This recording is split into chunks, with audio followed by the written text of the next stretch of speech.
ડીસા બટાકાનું હબ બન્યું છે, પરંતુ સરકારી હાઈટેક કોલ્ડ સ્ટોરેજ સફેદ હાથી બની ગયું છે। Gujarat agro industries corporation limited દ્વારા 2012માં શરૂ થયેલા આ પ્રોજેક્ટમાં 12 કરોડ રૂપિયાનો ખર્ચ થયો હતો।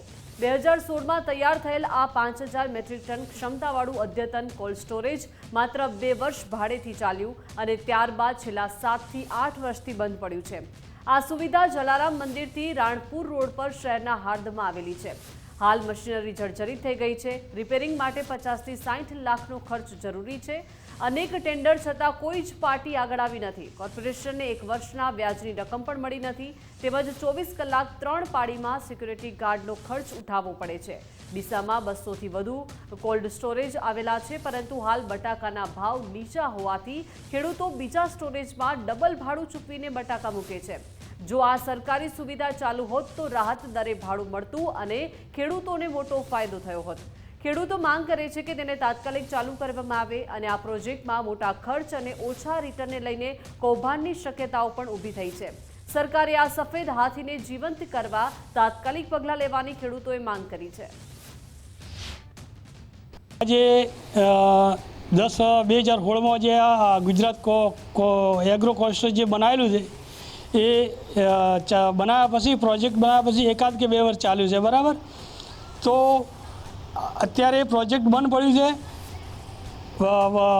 તો આ મંદી બહુ ચાલે છે બટાકોમાં, ભાવ છે નહીં બટાકોના। તો ખરેખર આ પ્રોજેક્ટને ખર્ચો કરી અને ચાલુ કરવું પડે, ખેડૂતોને ભાડાની રાહત મળે, કારણ કે પ્રાઇવેટમાં મૂકવા જઈએ તો જગ્યાઓનો અભાવ છે અને ભાડા પણ 3 ગણા આપવા પડે છે। જે વહીવટકર્તાઓ છે એ વ્યવસ્થિત એમનો વહીવટ થતો નથી। બન્યા પછી 2 વર્ષ એ કોલ્ડ સ્ટોરેજ ભરાણું છે। અત્યારે બટાકાની અંદર ભયંકર મંદી છે અને જો એ કોલ્ડ સ્ટોરેજ ચાલુ હોય તો ખેડૂતને થોડા ઘણો એમાં સ્ટોક પણ કરી શકે અને ખેડૂતોને લાભ પણ મળી શકે। એના માટે એ સરકારે થોડી તકેદારી રાખી એ કોલ્ડ સ્ટોરેજને ફરીથી એને ચાલુ કરવું પડે। બહુ અત્યારે તો કોલ્ડ સ્ટોરેજમાં લાઈનો લાગેલી છે, 2 દિવસે ટ્રેક્ટરો ખાલી થાય છે, ખેડૂત એટલો બધો હેરાન છે અને ખેતરોની અંદર બટેકા પડ્યા છે, એટલે એ ખેતર ખાલી થાય ત્યારે બીજું વાવેતર થાય અને એક બાજુ માર્કેટમાં મંદી છે, ભાવ નથી મળતો અને એક બાજુ કોલ્ડ સ્ટોરેજમાં જગ્યા નથી મળતી, એટલે પરેશાની તો બાકી તમે એટલી ખેડૂતને અત્યારે પડે છે ને। ચાલુ હોત તો કેટલો ફાયદો થાય? અત્યારે કોલ્ડ સ્ટોરેજ ચાલુ હોત તો મિનિમમ એની કેપેસિટી ધારો કે 1.5 લાખ કટ્ટાની છે। પણ ખેડૂત કોલ્ડ સ્ટોર માર્કેટમાં બન્યું હતું, એમાં પણ જે વહીવટકર્તાઓ છે, જે સંભાળે છે, એમની તાકેદારી ન હોવાથી એના અંદર પણ આગ લાગી હતી અને આ પણ છે આ 2 વર્ષથી બંધ પડ્યું છે। અત્યારે ખેડૂતને બટાકાની અંદર ભાવ નથી મળતો, અત્યારે હાવ તળિયે બેસી ગયા છે, ખેડૂતને ખર્ચના પૈસા નથી આવતા।